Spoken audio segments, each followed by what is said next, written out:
AB जानकारी educational YouTube channel में पुनः आपका एक बार फिर स्वागत है। और आज के वीडियो का टॉपिक है वह STET से संबंधित है। अगर आपका विषय सिविक्स है तो इस वीडियो को ध्यानपूर्वक सुनिए, क्योंकि इस वीडियो के माध्यम से हम आपको सिविक्स के प्रैक्टिस सेट के कुछ क्वेश्चन उपलब्ध करा रहे हैं। तो पिछली वीडियो में हम 50 क्वेश्चन जो है सिविक्स का करा चुके हैं और इस बार पुनः जो है सेट 2 में भी सिविक्स का 50 क्वेश्चन आपके सामने प्रस्तुत कर रहे हैं, जिससे कि आपका प्रैक्टिस अच्छे से हो जाए और आपका परीक्षा आसानी से बीत जाए और आपका अच्छे से अच्छे अंक आए। तो समय कमाए बिना चलते हैं हम क्वेश्चन पर। और क्वेश्चन जो है आपका इस प्रकार है। आपका सेट 1 जो सिविक्स का था उसमें जो है 50वां नंबर यही क्वेश्चन दिए थे और इसका जवाब नहीं बताए थे और बोले थे कि आप लोग इसका जवाब कमेंट कीजिए। तो देखिए क्वेश्चन है कि किस देश के साथ भारतीय संधि पंचशील के सिद्धांत से संबंध है। तो ए सोवियत संघ, बी इंग्लैंड, सी चीन और डी था पाकिस्तान।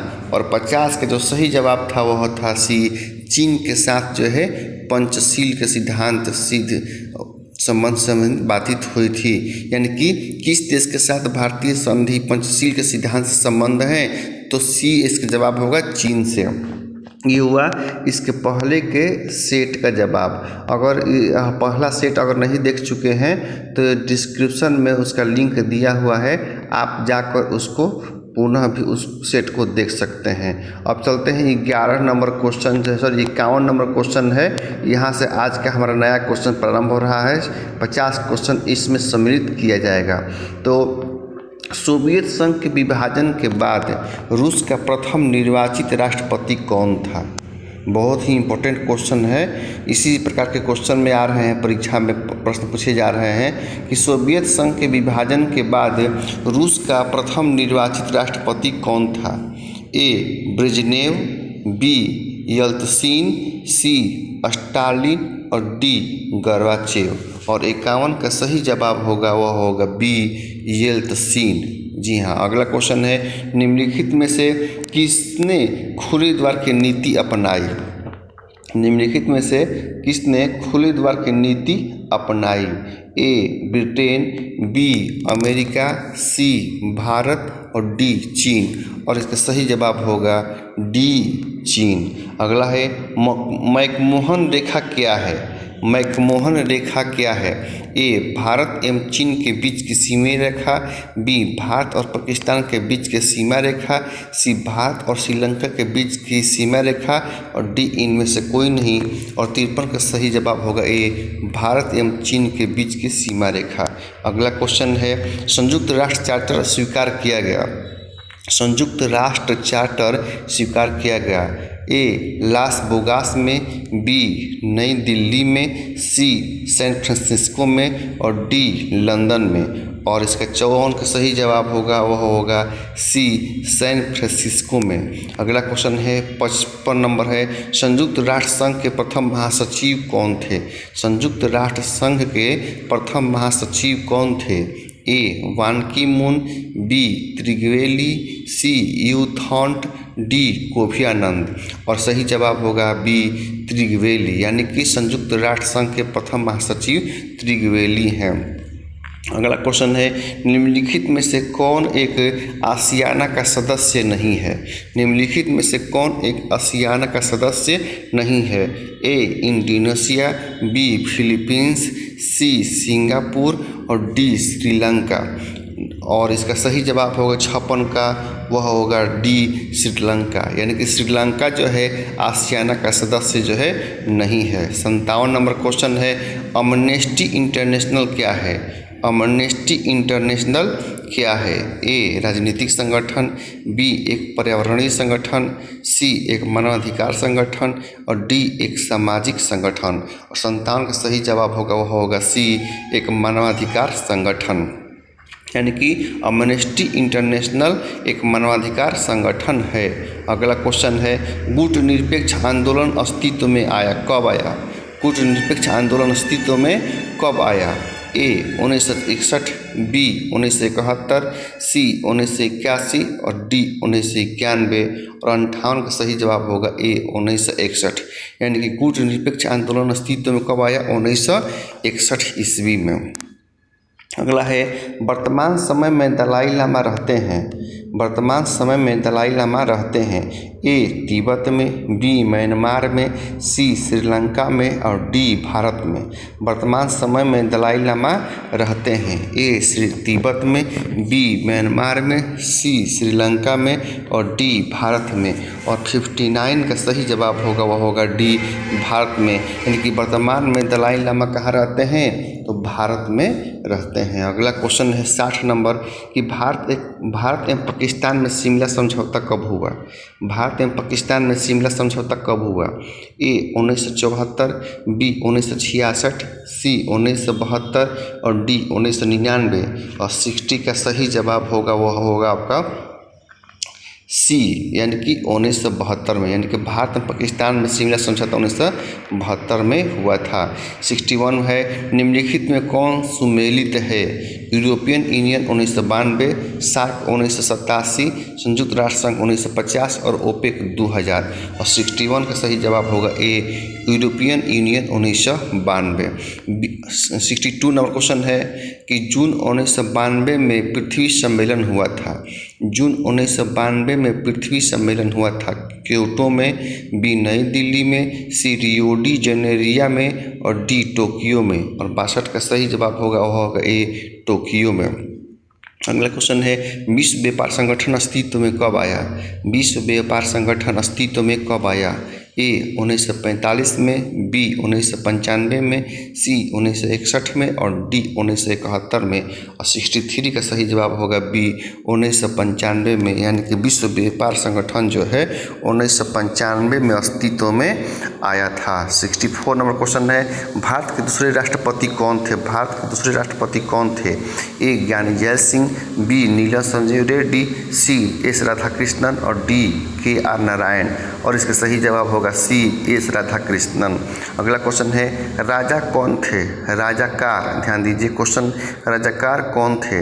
ए जम्मू कश्मीर के राजा के सैनिक, बी जूनागढ़ के नवाब के सैनिक, सी हैदराबाद के निजाम के सैनिक और डी इनमें से कोई नहीं। और इसका सही जवाब होगा सी, राजाकार कौन थे? तो हैदराबाद के निजाम के सैनिक थे। अगला क्वेश्चन है भारतीय राष्ट्रीय कांग्रेस के संस्थापक कौन थे? भारतीय राष्ट्रीय कांग्रेस के संस्थापक कौन थे? ए लियाकत अली, बी ए ओ ह्यूम, सी WC बनर्जी और डी है GK गोखले। और इसका सही जवाब होगा ए ओ ह्यूम, बी। अगला क्वेश्चन है 1945 में पंचशील समझौता हस्ताक्षरित हुआ भारत पाकिस्तान के बीच, भारत चीन के बीच, भारत नेपाल के बीच और भारत एवं श्रीलंका के बीच। और 67 का सही जवाब होगा वह होगा आपका बी, भारत एवं चीन के बीच। यानी कि पंचशील समझौता हस्ताक्षरित हुआ भारत एवं चीन के बीच। अगला क्वेश्चन है 10 सूत्री कार्यक्रम की शुरुआत की गई थी। 10 सूत्री कार्यक्रम की शुरुआत की गई थी। ए पंडित नेहरू द्वारा, बी लाल बहादुर शास्त्री द्वारा, सी इंदिरा गांधी द्वारा और डी संजीव गांधी द्वारा। और 10 सूत्री कार्यक्रम की शुरुआत की गई थी किसके द्वारा की गई थी? 68 का। और यह जवाब होगा सी, इंदिरा गांधी द्वारा 10 सूत्री कार्यक्रम की शुरुआत की गई थी। बहुत इंपॉर्टेंट क्वेश्चन है। अगला है 69 उस भारतीय राष्ट्रपति का नाम बताइए जिसने 1975 में आपातकालीन की घोषणा की। ए नीलम संजीव रेड्डी, बी ज्ञानी जैल सिंह, सी जाकिर हुसैन और डी इनमें से कोई नहीं। और इसका सही जवाब होगा कि जो ऑप्शन दिया हुआ है इनमें से कोई नहीं। अगला है दलित पैंथर दलित युवाओं का एक लड़ाकू संगठन था। दलित पैंथर दलित युवाओं का एक लड़ाकू संगठन था जो स्थापित हुआ था। ए बिहार में, बी उत्तर प्रदेश में, सी पश्चिम बंगाल में, डी महाराष्ट्र में।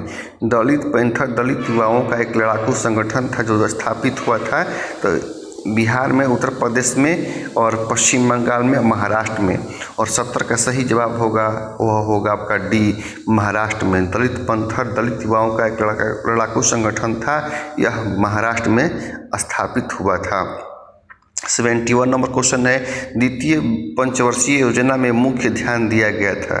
द्वितीय पंचवर्षीय योजना में मुख्य ध्यान दिया गया था। ए सेवा क्षेत्र पर, बी भारी उद्योगों पर, सी रोजगार पर और डी ग्रामीण क्षेत्र पर। और इसका सही जवाब होगा भारी उद्योगों पर, बी इसका सही जवाब होगा।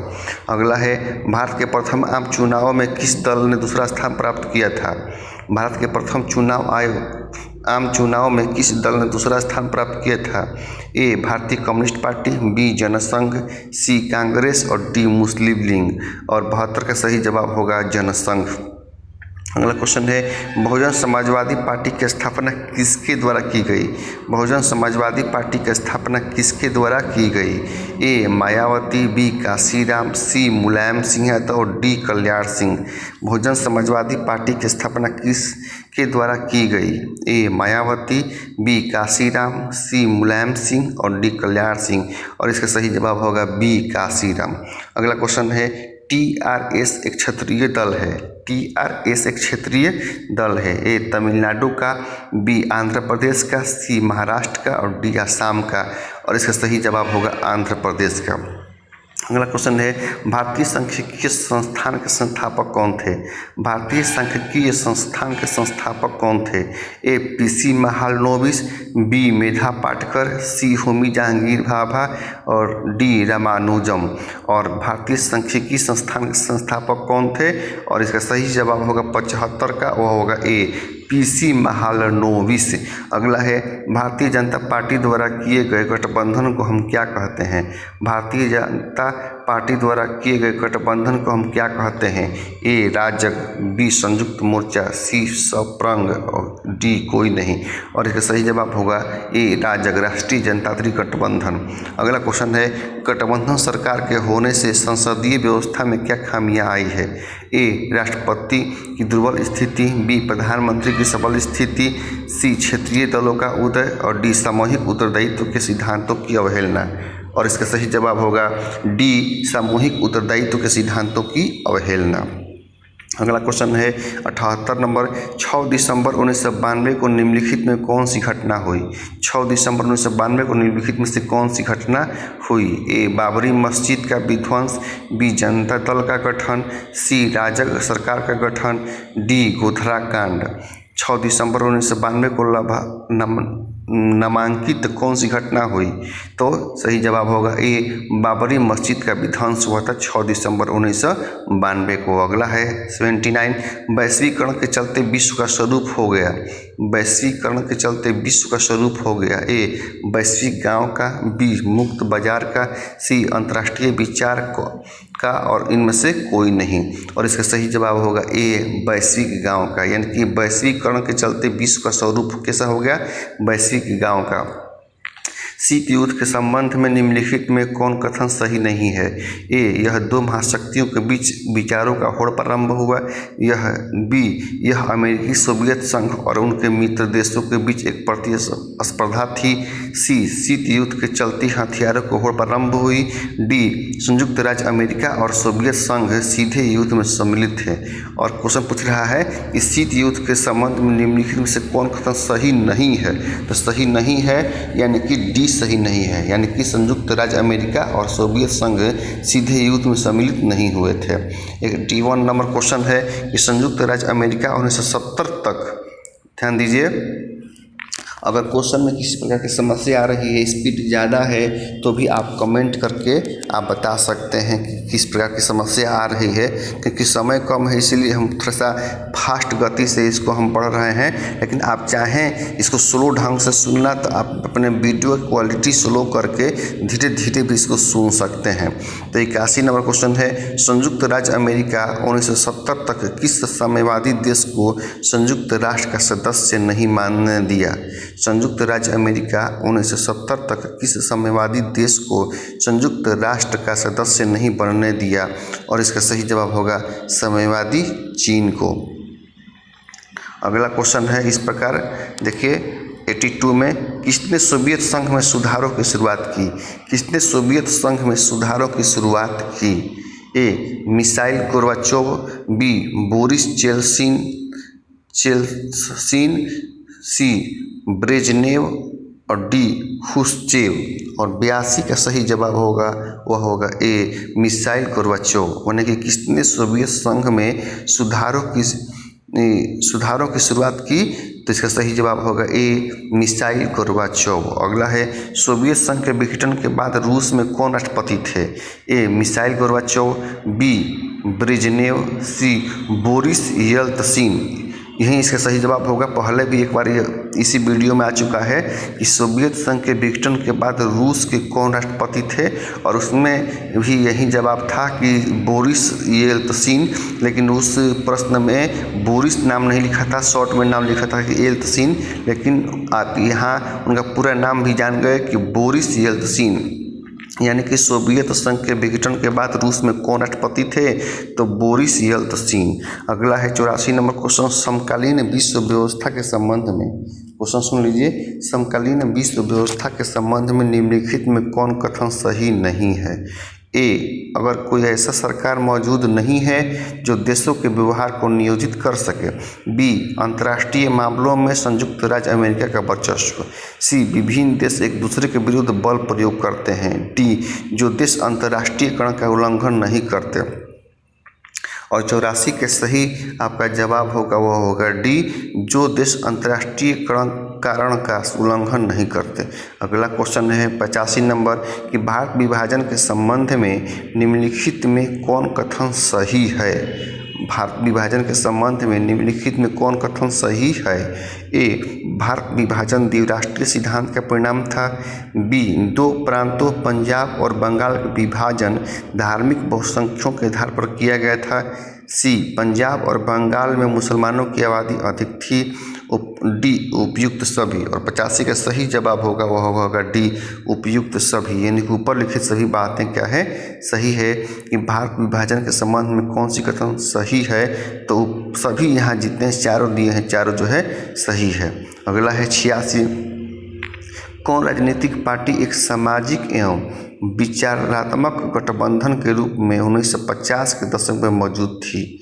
कौन राजनीतिक पार्टी एक सामाजिक एवं विचारात्मक गठबंधन के रूप में 1950 के दशक में मौजूद थी?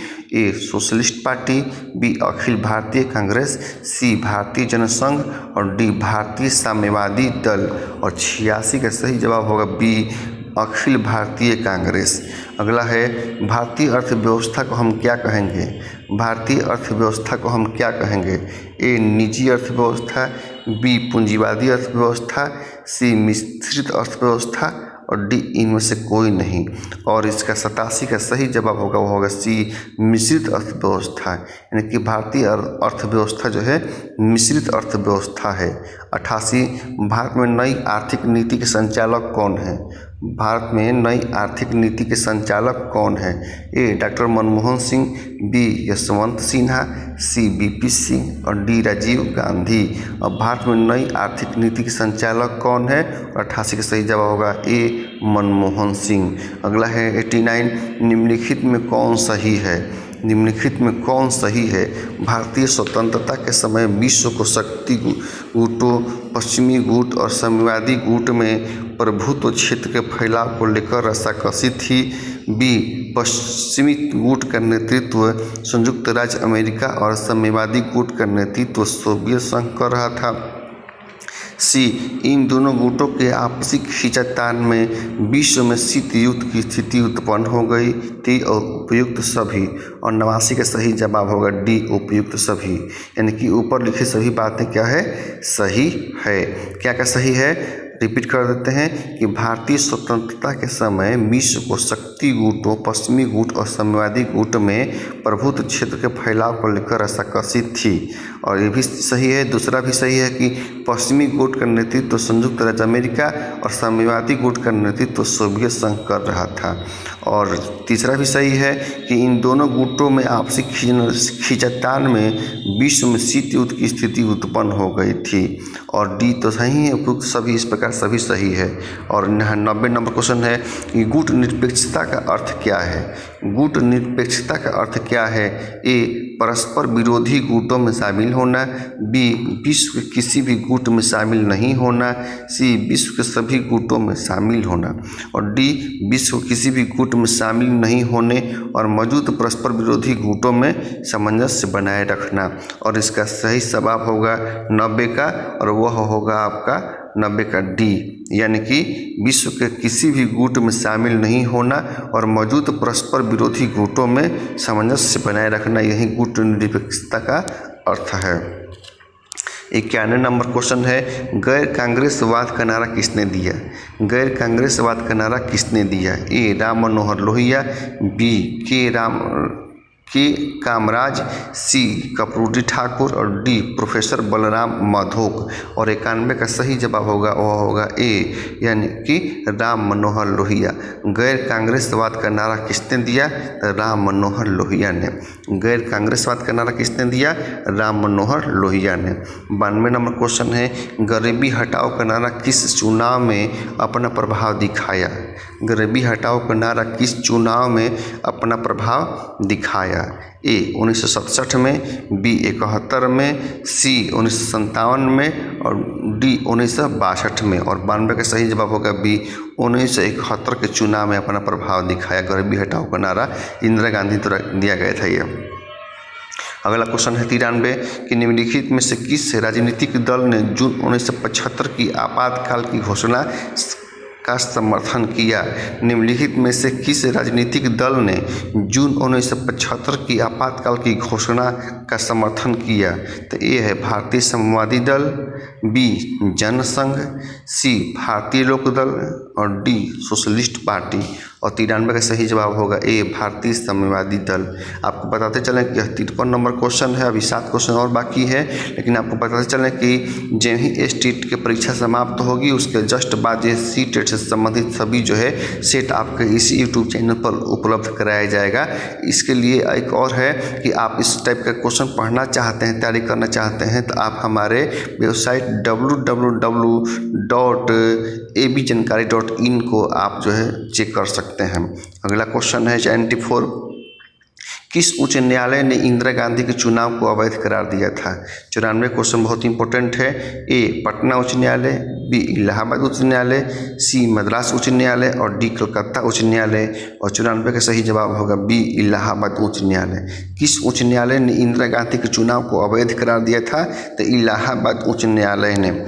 अगला है 95 चिपको आंदोलन के संबंध में निम्नलिखित में कौन सा कथन सही है। चिपको आंदोलन के संबंध में निम्नलिखित में से कौन सा कथन सही है। ए यह पेड़ों की कटाई रोकने के लिए एक पर्यावरण या आंदोलन था। बी चिपको आंदोलन के संस्थापक चंडी प्रसाद भट्ट थे। सी सुंदरलाल बहुगुणा वनों के पुनः हरित क्रांति के हिमायती थे। और डी उपयुक्त सभी। और 95 का सही जवाब होगा डी उपयुक्त सभी। यानी कि चिपको आंदोलन के संबंध में निम्नलिखित में कौन सा कथन सही है। तो ये है यह पेड़ों की कटाई रोकने के लिए एक पर्यावरण या आंदोलन था, ये भी सही है। और बी चिपको आंदोलन के संस्थापक चंडी प्रसाद भट्ट थे, ये भी सही है। और सी सुंदरलाल बहुगुणा वनों के पुनः हरित क्रांति की हिमायती हैं, ये भी सही है। अगला क्वेश्चन है संपूर्ण क्रांति का नारा किसका था। संपूर्ण क्रांति का नारा किसका था। ए जयप्रकाश नारायण, बी इंदिरा गांधी, सी जगजीवन राम, और डी राज नारायण। और 96 का सही जवाब होगा वह होगा ए और जयप्रकाश नारायण। यानी कि संपूर्ण क्रांति का नारा किसका था। जयप्रकाश नारायण का था। 97 है दलित पैंथर की कौन सी गतिविधियाँ थी। दलित पैंथर की कौन सी गतिविधियाँ थी। ए सार्वजनिक प्रावधानों के अनुकूल दलितों को उनका हक दिलवाना, बी महाराष्ट्र के विभिन्न इलाकों में दलित के ऊपर ढाए जा रहे अत्याचार के विरुद्ध संबंध करना, सी जातिवाद को समाप्त करना, और डी उपयुक्त सभी। और 97 का सही जवाब होगा डी उपयुक्त सभी। यानी कि दलित पैंथर की कौन सी गतिविधियां थी। तो ऊपर जो तीनों दिया हुआ है ए बी सी, ये तीनों सही है। पुनः आपको याद के लिए बोल देते हैं कि सार्वजनिक प्रावधानों के अनुकूल दलितों को उनका हक दिलवाना, ये भी सही है। और महाराष्ट्र के विभिन्न इलाकों में दलितों के ऊपर ढाए जा रहे अत्याचार के विरुद्ध संबंध करना ये भी सही है, और जातिवाद को समाप्त करना ये भी इनका लक्ष्य था। इस प्रकार दलित पैंथर के यह तीनों कार्य जो है सही हैं। 98 नंबर क्वेश्चन है, मिजोरम को पूर्ण राज्य का दर्जा कब प्राप्त हुआ? मिजोरम को पूर्ण राज्य का दर्जा कब प्राप्त हुआ? ए 1996, बी 1990, सी 1995 और डी 2005। और 98 का सही जवाब होगा वह होगा ए 1996। मिजोरम को पूर्ण राज्य का दर्जा कब प्राप्त हुआ? तो 1996 में मिजोरम को पूर्ण राज्य का दर्जा प्राप्त हुआ। 99 है, तेलंगाना का आंदोलन किस राज्य से संबंधित है? तेलंगाना का आंदोलन किस राज्य से संबंधित है? ए आंध्र प्रदेश, बी झारखंड, सी उत्तर प्रदेश और डी महाराष्ट्र। और तेलंगाना का आंदोलन किस राज्य से संबंधित है? तो 99 का सही जवाब होगा ए आंध्र प्रदेश से। तेलंगाना का आंदोलन किस राज्य से संबंधित है? तो आंध्र प्रदेश से। और अंतिम और 100 नंबर क्वेश्चन है कि निम्नलिखित में कौन सही है? निम्नलिखित में कौन सही है? तो इसका सही जवाब सुन लीजिए पहले 4 में से कि भारतीय जनता पार्टी का गठन 6 अप्रैल 1980 को हुआ, और बी भारतीय जनता पार्टी का पुराना नाम जनसंघ था, और सी दोहरी भारतीय जनता पार्टी की स्थापना की गई, और डी उपयुक्त सभी। और 100 का सही जवाब होगा उपयुक्त सभी, मतलब कि ये चारों जो है, ये तीनों जो है, ये सभी क्या है? सही है। तो इसलिए इसको रिपीट कर देते हैं कि भारतीय जनता पार्टी का गठन कब हुआ था? 6 अप्रैल 1980 को हुआ था। ये वेरी इंपॉर्टेंट क्वेश्चन है। और भारतीय जनता पार्टी का पूरा नाम जनसंघ था, ये भी ध्यान रखिएगा। और भारतीय जनता पार्टी का पूरा नाम जनसंघ था, और दोहरी भारतीय जनता पार्टी की स्थापना की गई, और ये तीनों सही हैं। तो इस प्रकार यह 100 को यहाँ 50 से लेकर यानी कि 51 से लेकर 100 तक क्वेश्चन आपका समाप्त हुआ है। और जस्ट 1-2 घंटा में आपका हम एक और वीडियो लाएंगे इसी से संबंधित प्रैक्टिस सेट, जिसमें 101 से लेकर 150 तक का क्वेश्चन रहेगा। चूँकि इस सेट में 200 क्वेश्चन है जो एक वीडियो में समावेश करने पर बहुत मुश्किल हो जाएगी, 2 घंटा का वीडियो हो जाएगा। अतः इसको हम सुविधा के लिए 50-50 का क्वेश्चन हम आपको सेट किए हुए हैं। तो इसी के साथ इस वीडियो को हम समापन कर रहे हैं। अगले वीडियो में एक नई जानकारी लेकर आएंगे। तब तक के लिए जय हिंद, जय भारत।